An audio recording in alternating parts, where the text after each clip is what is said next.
Orang Jawa itu kan pusakanya kan itu punya Caraka Jawa itu. Lah, Caraka Jawa balik itu ya bukan hanya dihafal saja ya. Pasti ada ritualnya untuk melakukan untuk pengembalian atau penolak santet. Ada caranya tersendiri. Tidak kok harus yang penting hafal sudah ya, bukan gitu toh. Oh, enggak bisa Bapak ya? Kalau misalnya hanya dibaca saja? Ya, enggak loh, semuanya masuk diomongkan saja sudah jadi. Nah, kita ya tetap pakai laku, pakai ritual yang katanya spiritual, ilmu spiritual kan gini. Itu kan mantranya, makanya mantra Jawa itu enggak boleh ditulis Pak. Walaupun sedikit aja nggak boleh ditulis. Tadi itu di topik masalah tentang ilmu hitam, santet khususnya, kita sudah sering dengar kalau di ilmu Jawa itu kan ada istilah Caraka Walik yang katanya ini Bapak bisa digunakan sebagai penolak daripada santet. Nah, saya ingin konfirmasi kepada Mbah Harjo, apakah ya betul demikian? Bagaimana cara penggunaannya itu kalau memang betul itu, bagaimana caranya menggunakan itu gimana? Monggo. Benar. Tadi ini yang saya pahami, memang orang Jawa itu kan pusakanya kan itu punya Caraka Jawa itu. Lah, Caraka Jawa balik itu ya bukan hanya dihafal saja ya. Pasti ada ritualnya untuk melakukan untuk pengembalian atau penolak santet. Ada caranya tersendiri. Tidak kok harus yang penting hafal sudah ya, bukan gitu toh. Oh, enggak bisa Bapak ya? Kalau misalnya hanya dibaca saja? Ya, enggak loh, semuanya masuk diomongkan saja sudah jadi. Nah, kita ya tetap pakai laku, pakai ritual yang katanya spiritual, ilmu spiritual kan gini. Itu kan mantranya, makanya mantra Jawa itu nggak boleh ditulis Pak. Walaupun sedikit aja nggak boleh ditulis. Mantra Jawa itu nggak boleh ditulis. Jadi ada santet teluh, ada gendam, ada sihir, itu bisa diawali dikembalikan dengan Caraka balik, itu bisa. Tapi ya tidak hanya hafal saja, ya harus dijalani pakai ritual. Nah, ini saya nggak berani mengatakan secara umum, tapi yang jelas bisa. Bisa. Oh, jadi memang betul ya Caraka Walik itu bisa untuk penangkal, mengantisipasi atau menangkal, bahkan mungkin mengembalikan daripada santet itu. Tapi cuman kalau untuk cara-caranya di sini Mbah Harjo tidak bisa memberikan metode karena ini mungkin agak gimana, perlu pertemuan khusus. Iya, dan yang saya minta itu orang yang biasa buat tenung santet itu, ya saya minta dengan hormat, jangan untuk menyelakai bangsa sendiri. jangan untuk nembak orang yang menguntungkan bangsa dan negara sendiri. Silahkan, itu kan perbuatan kan ada sebabnya lah. Kita berbuat sampai gitu kan pasti ada sebabnya. Jadi terjadi kejadian itu tanpa sebab nggak ada. Sampai orang Jawa menemukan cara begitu ya pasti ada.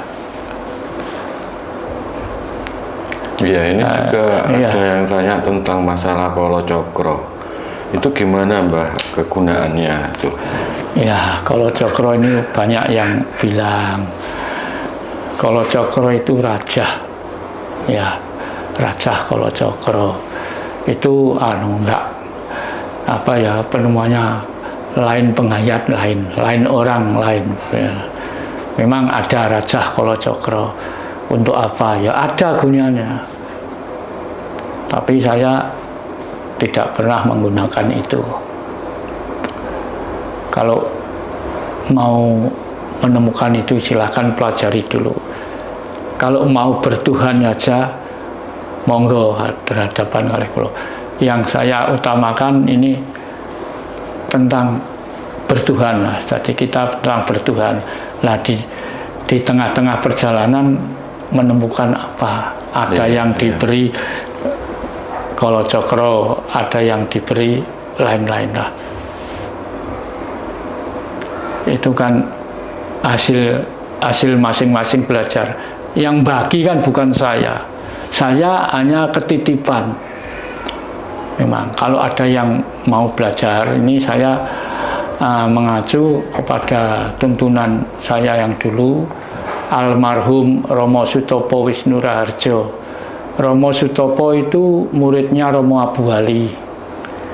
Nah, dulu pernah bilang, nek ngundang saya itu bukan Harjono tapi Mas Jono. Kalau ada yang ikut belajar ini bilang tidak ngajari apa-apa dan tidak menjang apa-apa. Ini kuncinya, serahkan. Jadi saya hanya sebagai orang titipan yang ikut belajar, ini kuncinya. Iya. Ini kuncinya. Ini perlu saya katakan kepada mungkin pemirsa, kalau untuk arah supranatural ini bukan ranah Kembarjo, tapi kalau mau belajar spiritual khususnya tentang ketuhanan, itu ke tempatnya ke Kembarjo saja. Kalau untuk urusan supranatural yang itu banyak itu. Kesaktian, Dikjaya, Kawijayan, itu mungkin ada beberapa padepokan yang mengajarkan tentang hal itu. Oke, Bapak, saya lanjutkan. Ini kan tentang tadi masalah ilmu hitam. Dalam ilmu hitam itu kan ya termasuk salah satunya yang terkenal di Indonesia yang sering kita dengar itu tentang pesugihan. Pesugihan, seperti katanya babi ngepet, kolor hijau, terus apa lagi itu. Saya ingin tanya, ketika orang melakukan perjanjian itu, apakah nanti itu memang cepat secara instan itu bisa berhasil, Bapak? Bisa kaya lah gitu. Ini yang sudah sering kita cermati. Orang itu bisa melakukan itu, tapi gimana ya? Orang kok sampai melakukan gitu karena apa?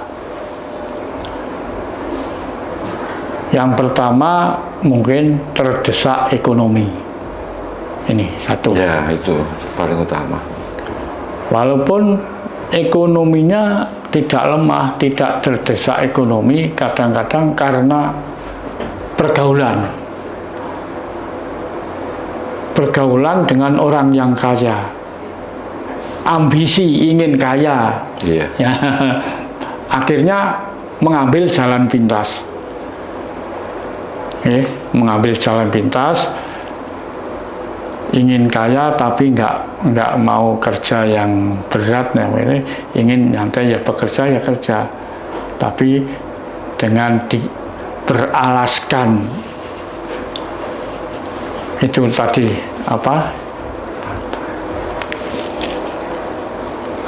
beralaskan supranatural dan pakai tata cara gitu. Lewat ilmu hitam tadi, Bapak ya? Lewat ilmu hitam lah. Hitam orang yang mengatakan hitam ini kan orang yang tidak senang. Yang senang ya nggak mau mengatakan hitam itu bisa menjadi kaya kok.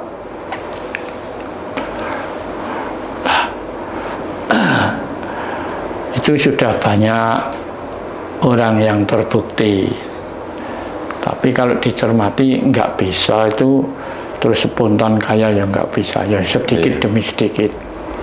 Pasti itu ada perjanjian, pasti itu ada perjanjian, entah bagaimana. Makanya sudah ada beberapa yang terjadi, orang itu tadinya kaya, melimpah kekayaannya, tapi waktu itu saya nggak tahu kekayaan dari mana, kan nggak tahu. Tahu-tahu orang itu sudah orang kaya, hartanya melimpah, tapi lama-lama kita mendengar suara angin. Ini katanya gini dari sana. Nah, bareng orang itu meninggal. Orangnya meninggal, kekayaannya habis. Iya. Nah, jadi meninggalnya orang itu kekayaannya habis. Tidak yang dimiliki saja, sampai ke anaknya yang ikut mengenyam kekayaan itu ikut melarat sampai sekarang. Nah, jadi ada, ya adalah, itulah makanya orang laku spiritual, ajaran kerohanian belum tentu mengarah ke ketuhanan. Yang dilakukan ya ajaran kerohanian, sifatnya roh. Rohnya apa? Untuk apa? Jadi tidak semua orang yang belajar di ilmu kerohanian itu mengarah ke ketuhanan. Untuk bertuhan belum tentu. Kadang ya untuk beloklah, ambil itu ya juga. Sampai memelihara tuyul, sampai memelihara babi ngepet dan sebagainya, itu arahnya gitu. Itu juga sifatnya roh. Jadi belum tentu orang ikut kerohanian mengarah bertuhan, belum tentu. Ya, saya pernah 2 kali itu didatangi, ditemui sama orang yang memang kepengen mencari kekayaan lewat cara pesugihan dengan cara ditantang. Itu saya 2 kali itu, Pak. Ditawari? Bukan ditawari, saya dimintai tolong. Oh, iya. Itu di Jakarta itu pernah ada yang datang itu pengen memang minta kaya karena sudah terlilit hutang yang sangat besar. Nah, orang-orang tersebut yang memang pada kasus seperti itu kan gelap mata saya kira gelap mata karena resiko-resikonya itu kan sudah tidak tidak dipertimbangkan lagi, tidak dihiraukan.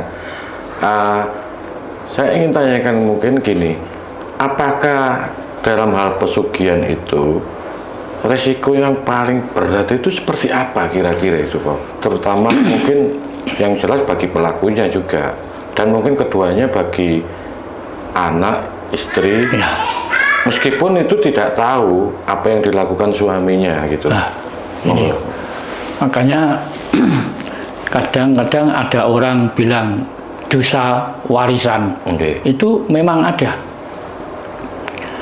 Kalau orang sudah menjalankan yang semacam itu, kalau di akhirat saya nggak berani, ya karena akhirat itu bukan garapannya manusia, tapi yang jelas di dunia pasti ada efeknya. Satu, kalau orangnya sudah meninggal, siapa saja anak cucunya yang ikut mengenyam kekayaan itu pasti ada efeknya, hidupnya pasti sengsara. Satu. Yang kedua, kalau ingin tetap kaya, anaknya apa warisnya harus ada yang melanjutkan. Harus ada yang melanjutkan. Tentu berarti kalau melanjutkan kan berarti punya perjanjian lagi. Lah urusan akhirat nggak tahu lah. Urusan nanti ya. Kan nanti bukan garapan manusia itu. Tapi kita sudah punya kira-kira gimana dah punya. Makanya gini, kalau bagi saya, bagi orang penghayat, kalau mau kaya, mau mudah cari rezeki, nggak usah cari bantuan makhluk lain. Gunakanlah prabot kita sendiri. Kita akan diberi prabot, diberi prabot 4 macam itu. Itu kan untuk kebutuhan dunia ini. Pada umumnya orang bilang nafsu patang perkara, nafsu 4 ini. Sedulur papat. Ada orang Jawa bilang ngarani sedulur papat. Itu saja gunakan, karena ini pemberian Tuhan ini. Itu gunakan, tapi ini ya hanya untuk kebutuhan dunia. Jelas ini, makanya lah kalau gitu baca sedulur papat itu bukan sedulur sejati. Bukan, saya kan sudah sering bilang, saudara sejati dan saudara 4 itu berbeda. Berbeda, ya berbeda lah, tidak sama. Makanya saya nggak mau menjelaskan di sini, kan nanti ya tahu sendirilah. Yang jelas udah nyenggol-nyenggol orang lain. Yang jelas beda. Karena saudara yang 4 ini datangnya manusia sudah lahir di dunia kok. Nah, kalau saudara sejati kan hidup bersamaan, lahir bersama, besok kembali bersama. Itu yang sejati. Seperti di pesugihan itu kan mesti ada konsekuensi yang harus dibayar sama orang yang minta pesugihan. Iya. Biasanya ada beberapa itu yang minta tumbal, bahkan tumbalnya itu tumbal manusia. Iya. Ini banyak yang istilahnya tega sampai anaknya sendiri, anak kandungnya dijadikan tumbal. Saya ingin menggali Bapak, mungkin penjelasannya bagaimana, mengapa pikiran atau perasaannya orang yang melakukan pesugihan itu kok sampai sedemikian gelap gitu loh, sampai ngawur brutal, pengen mengorbankan anaknya sendiri buat dia agar bisa kaya. Gimana? Kan beliau itu rata-rata kan ingin kaya saja, tidak peduli akibatnya bagaimana. Makanya ini saya bisa mengatakan gini, dunia ini alam terbuka, alam padang, tapi samar. Nah, kalau penilaian saya, kalau orang sudah mau melakukan itu, nggak peduli besok, nah itu bagi saya orang yang demikian itu bukan orang yang bertuhan. Karena beliau sudah nggak percaya lagi adanya Tuhan. Kalau beliau percaya adanya Tuhan, Tuhanlah yang kenapa sampai dilakukan itu? Berarti itu bukan orang yang bertuhan, orang yang bukan orang yang berketuhanan itu. Jelas inginnya seperti pokoknya aku sugih mboh besok, ini mboh besok lah, sampai tega anaknya sendiri dipakai tumbal. Memang banyak, kadang-kadang bisa juga orang lain, seperti memberi makan pakai pancing, ngasih orang, akhirnya orang itu kena. Misalnya perjanjiannya sudah waktunya membayar, tapi nggak ada lebon, bisa juga nyasar mencari orang lain. Nah, dipasangi, dikasih apa itu benar itu. Tapi kalau orang lain yang kena pasangan ini, ya di sana besok ya kira-kira aja nggak 100% saya katakan. Kalau sudah orangnya yang meninggal ini lepas nih. Kalau yang punya ini belum meninggal, ini masih menjadi wadal ya. Tadi dongkon mergawe wae. Bagaimana kalau misalnya ini ada orang yang sudah terlanjur pernah melakukan perjanjian dengan entitas gaib, terus karena dalam perjalanan itu mungkin ingin sadar, ingin kembali lagi, itu apakah ya bisa nanti perjanjian tersebut itu mungkin dirubah Bapak, atau dibatalkan atau gimana itu? Apakah ya juga bisa? Melepaskan diri istilahnya dari situ. Melepaskan diri dari perjanjian itu. Tinggal perjanjiannya selama hidup apa untuk dirinya sendiri. Gitu ya. Mungkin kan ada perjanjian awal berarti. Perjanjian awal. Kalau beliau ingin sadar, kembalikan kekayaan dari situ. Belum. 1 sen saja jangan ke tempatan ini, harta ini. Kemungkinan itu aja kemungkinan saja, karena saya nggak tahu itu perjanjiannya kemana.